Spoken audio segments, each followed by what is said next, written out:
Um, but the mercy, this is the thing. This is the divine. This is the divine plan. There's going to be terror. There's going to be Taurus. But all this has a purpose. It has a purpose, and the purpose is creating a nation and bring HaKadosh Baruch Hu's names into the world. And I want to maybe I'd go make a little bit of a diversion. You're asking about the uman. So what's uman? It doesn't really make sense. And I said, there's other places. Just because the cave of a tzaddik is a great thing. But no, all right. There's other tzaddikim. There's other tzaddikim. So you want to say this is the biggest tzaddik? The other tzaddikim. What's the? So the uman is not. The uman has something else way beyond it being the resting place of Rabbi Nachman of Breslau. What it has was like the Kiddush Hashem. It took place. But you read, they're now. I see now. By the way, this is coming out more and more. The thing about uman was that uman. And it's the reason. Did Rabbi Khan mention this? But the Rebbe spoke about this. I was speaking about the reason why it was chosen. There was the massive Kiddush Hashem of Uman, which was the biggest Kiddush Hashem ever. That means in all the thousands of years ago, it was in Uman. What happened was it's in 1764. In 1764, there was a. So it was a good thing. You had it. Kamelinsky was 100 years before that, the Xerestach. But this was a similar type of revolution, which was always, that was the problem, because Poland really, the Polish nobility really had the shlita, the control of Ukraine, and the peasants in the Ukraine were very, very, they were serfs and they were oppressed, and they just like Russia wants to do Ukraine, that's the Muslim Ukraine. It's better than a rich country, but everyone's really carrying off everything for themselves. And anyway, so there was a revolution. But actually, most of the revolution they wanted to march into Poland. The whole army of serfs march into Poland, but and sort of take care of the ruling classes there, but never got that far. Where it did get was, it developed, just like the Crusades, exactly the same, it developed into an anti-Jewish crusade. At the same time, let's take care of the Jews. And what happened was that Uman was a fortress city. It had a major fort. It was always a military city, which was one of the big problems why you couldn't get there. It was very difficult to get there during the Iron Curtain because they had a lot of military installations in Uman, around there, and it was considered foreigners weren't really allowed to go there. So you had a couple of, it was really just Yechidim, individuals managed to get there. You can probably count them on two hands, and so if you're from foreigners who managed to get there. Anyway, as I said, the Iron Curtain came down, it opened up, and now you get whole of Israel and the whole of Ukraine. There used to be thousands of tour buses taking Yidden from foreign. It was, but anyway, it's. I remember there were more restaurants that eat at in Kiev than would eat at in Yerushalayim. Literally, with Hashem, it changed. But the thing about Uman was, it was a military city, and all the Jews from the surrounding countryside, basically, they took refuge, and they did a deal with the governor of Uman that he would protect them. He had a large fort, large enclosure, 30,000 Jews packed into this enclosure that he had, and it was they could really hold out. They should have been able to hold out. It was it was really just an army of it was just armed peasants. It wasn't a professional army. Anyway, apparently the Ukrainians they came there, and they got to the gates of the enclosure, and basically they told whoever the governor, they said, if we're going to break in, we'll get in, we will break in, and if you don't open up for us, we're going to break in and we're going to murder you and your daughter, do terrible things to her and murder her, and that's it. So Lamaisa, the truth is he could have held out, but he was scared. They managed to scare him, and he opened up, and he allowed them to go in, and they dragged out all the Jews, and all the Jews were packed into the Beis HaKnesses, the area of the main big Beis HaKnesses in Uman. And by the way, they didn't keep the word. They did in fact kill. They killed the daughter. There's a famous park in her name, Gan Sofia. It's a beautiful park. It's a famous park there. And but the thing is that 30,000 Jews. What they did was they set up a chuppah outside the shul. There's pictures of the area where they set up the chuppah. It was a chuppah. They put a big table in front of the chuppah, and they said anyone, massive crucifix. They said anyone. They gave a choice. It says if you go under that chuppah, which was below head height, you bow down. You pass through there and you bow down. That's it. Then that's it. Then you'll live. Anyone who doesn't go under there, well, so they assumed that they'd have a whole thousands of people going under the chuppah, and that's why they made it. So each one should bow. It's going to take time. So they just had everyone go under the chuppah, you bow, and that's it.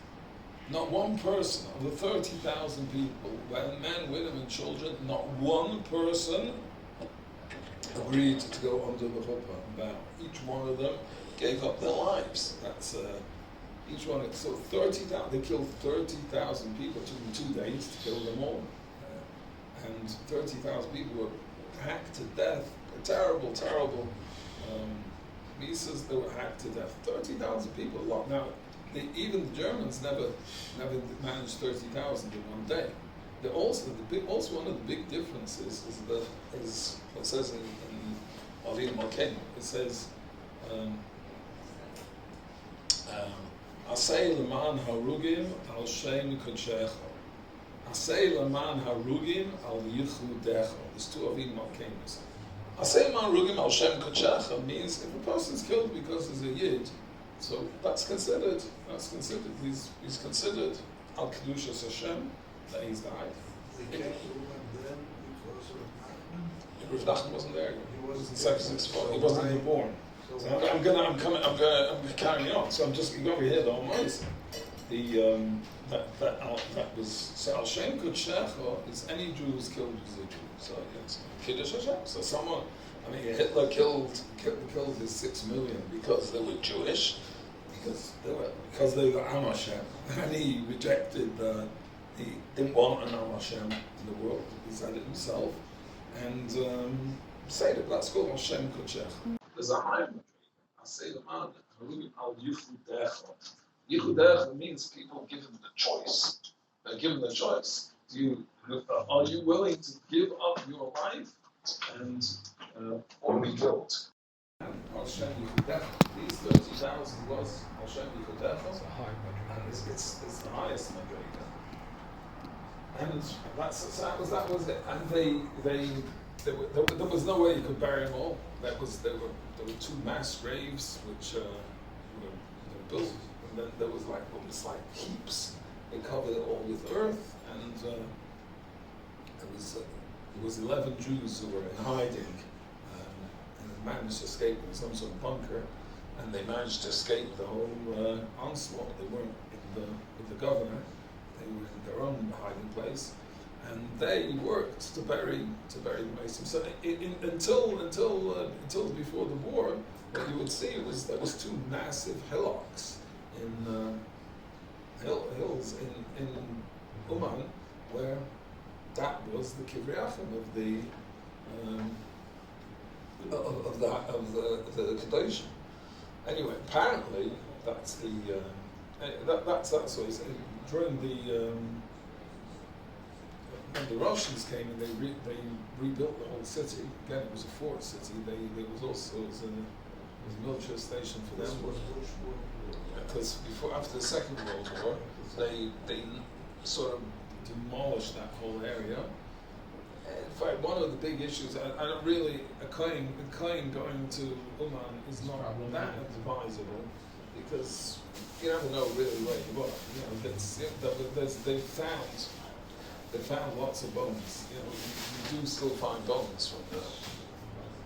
Anyway, apparently they do know where they think they know where it was. So, anyway, that's What year was that, Rebbe? The year 17? What? Year of this 1724. So that is 764. Anyway, but that's it. So anyway, that's so he a year and a half before he was nifta, nachman says, I want to go there. I want to be with these people. This is a place which has tremendous kaichus. It's got kaichus. There's a kaichus of it's true.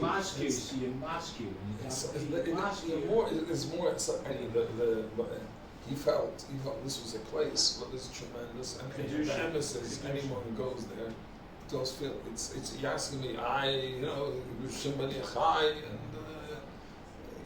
it's true all these places are Mokum Kodesh and Rochel, Kaisel. So this was a site of as I said, the biggest Kiddush Hashem ever, the biggest published Kiddush Hashem ever, and he understood the nature of the site, and so, for some reason there's a siyata d'shmaya, there's a hisayrus, as it were, which literally doesn't exist. You don't find anywhere else. And I'm going to give you. Is there like any kedoshim by Auschwitz or? Auschwitz is different. Auschwitz it was Kiddush Hashem. It wasn't. It wasn't this. I agree. I'm sure. I don't know with Auschwitz. I don't know. I've never been to Auschwitz. I don't want to go to Auschwitz because I'm not interested in going there. I'm not sure what for. But here, it's here. As I said, here it was a different. He felt it was a different area. And this was a curse. Now, I just want to put this in place with the Brisbane. I'm sorry.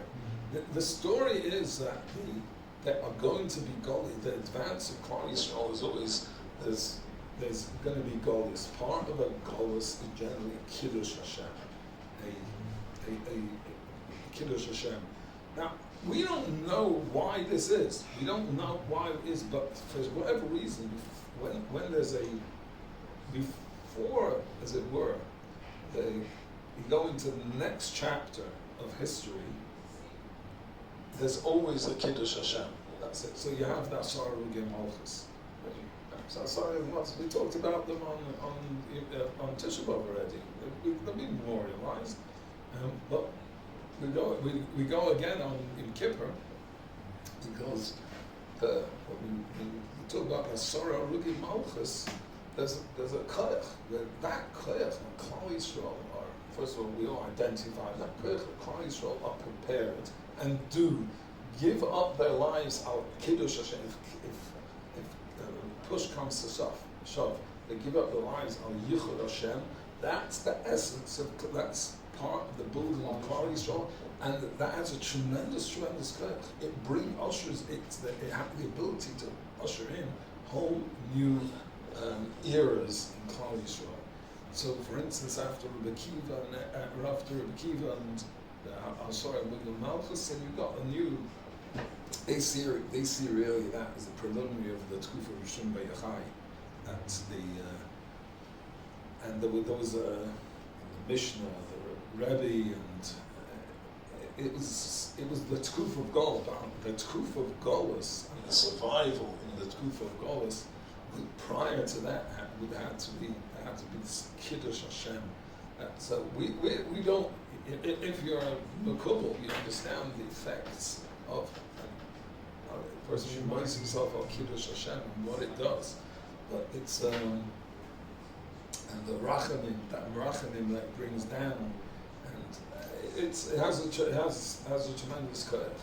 But that's really what it's. That's really what it's about. So you have to track it. As I said, this is Al Yichud. When he killed Al Yichud Hashem, There's also the Kiddush Hashem, but Al Yichud Hashem, that's something else. And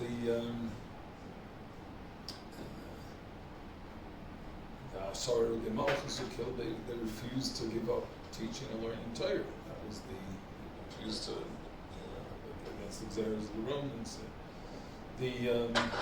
So you're asking me, I believe that you see, we mentioned yesterday, the Netziv, the Baal Shem Tov, the Vilna Gaon, that there was a new tkufa. After 17, it was really, there's a new tkufa that the latter part of the 1700s brought in a new tkufa. And that new tkufa was going to be the tkufa towards Mashiach. That was really, as it were, the end game. This was the end. So but the great people of Klal Yisrael knew it, understood it. That was the Vilna Gaon and the Baal Shem Tov, and they understood that this. They held that you have to go to Eretz Yisrael, you have to sort of go along with it and push for it. But they knew it was a new tkufa. There was a whole new tkufa coming in, and a new tkufa which would need different ways of the traditional ways that Jews had survived for the last, in Europe for the last 700 years. We're going to change the Gamri, because we knew there's another. So Nachman Ressler saw it even clearer. He was, as I said, he was the great-grandson of the Baal Shem Tov, and he really sort of finished off the works of the Baal Shem Tov. So first of all, he promoted Eretz Yisrael himself, to Eretz Yisrael, and promoted very much Eretz Yisrael. And but more that he understood that in this tkufa, you've got a whole different tkufa. You're going to have that. He saw the Reform Haskalah, which was just starting then, and he said, this is going to be a model. There's going to be a model of kfira that's going to one Klal Yisrael, and there was just different. It was different ways of having to work to be able to combat that and to survive. So basically, this whole tkufa is seen, as I said, from the 1770s onwards. That tkufa is seen as a new era. Which will culminate with Hashem. We see how it's panned out. It took another kiddush. Hashem. It wasn't Yichud Hashem, but it was another kiddush Hashem before he went to the next stage. Again, we don't ask. We can't ask questions because we don't understand these things. But that's the way it goes. And I believe he saw that kiddush, that Yichud Hashem of the kedoshim, 30,000 kedoshim, uman was Yichud Hashem was the precursor to bring in the new tkufa, which would bring to the way of Mashiach. So as I said, the Vilna Gaon by the writes extensively about the tkufa being a tkufa bringing to Mashiach. Most people didn't understand what he was talking about. They really didn't understand what he said. But he had told me he did understand it. Rebbe also went. It's not really a message that's easily translated to the masses, and it wasn't happening so far. It also needs patience. It wasn't happening, but he saw that that's what the tkufa is. So basically what happened is that Reb Chaim Volozhiner, who is the chief Talmud of Gra, who's Sefer, by the way, Sefer Nefesh Chaim, is almost an identical copy of the Sefer Tanya, pretty much the same. You'd almost think it's the same thing, just slightly different language, but it's the same thing. Which was really the teachings of the Baal Shem Tov. Those teachings were, it's like he translated that in making yeshivas. He felt that to get through that tkufa, you're going to have to make yeshivas, which never were organized yeshivas. The Chassidim made more sort of kehilos of Chassidim that went to but the truth is there was a similar parallel process to be able to save what could be saved in this last tkufa. So anyway, as I said, that's part of the Eimach HaSheikha, the Torah, part of the Galuyos, is part of the brisket. I'm sorry, there's going to be those So and there's going to be those kufas, and it's part of it, and that's the deal. That was the deal. And Avraham Avinu did understand the plan. He was privy to the plan. He did see the big picture. He understood this is the biggest rachmanis. But the 30,000 shloishim, believe me, they're in a place that, and for L'olam Vod, in a place that no one can get there. It's the Rachmanis is us. The Rachmanis is maybe us living sitting in America, living in wherever you're living in luxury, wherever you are. And the Rahman is really us. The Rahman is not them. They've made it. They've made it in the big picture, the little picture, the gun where candies and everything are the main currencies. And it's maybe a different story, but that's the way you look at it. So, and again, I've not really given you an explanation, but I'm explaining you what was unique about Uman. That Rebbe Nachman was. No one's arguing. He had this enormous breadth of vision, and he understood he saw the whole tkufa. He understood what was happening, what's going to happen, and he somehow felt that his place was there, was going to be there. The honest truth is, it used to be there would be 700 people would come there. It was considered, but eventually 70,000 people end up there, and who knows more. But he felt this is why the uman. So again, many people don't understand it, never will understand it. We're learning in Yonim, so I'm more of a. Because he wanted to be the He did with his kedoshim. He felt he wanted his kever to be there, and he felt that would be. He came to die there, to be buried there. He came to be buried there. He said he came a year and a half before his particular. He said, "No, this is the place I want to be." You already mentioned that. He didn't want to come to Israel. He came to Eretz Yisrael, but he came back. He came back. No, he didn't want to be. He wanted to be buried in. He wanted to be buried in Oman. He said he wants to be buried in the kedoshim. You asked me a kasha what it was, but that's what he wanted to be, and he wanted to. As I said, there's tremendous koyach there. It's almost palpable. People go there and cry. They know that people have never cried in their life. I mean, people will go there and palpable. People that have nothing to do with Yiddishkeit. They can go there and. They don't realize they're being affected by. They do realize they realize first time in their lives they've been affected by. I don't know what it is, but it's the koyach. It's this koyach that's.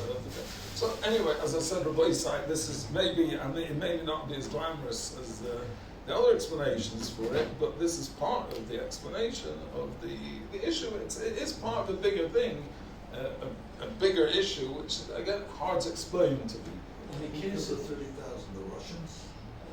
The Ukrainians, the Ukrainians, the Ukrainian peasants. There was a shtickle revolution. It was like Chmelinsky. It was the same thing. Yes. Bobby Yar was the German. There's also the Ukrainians killed. The Germans. The Ukrainians did the German.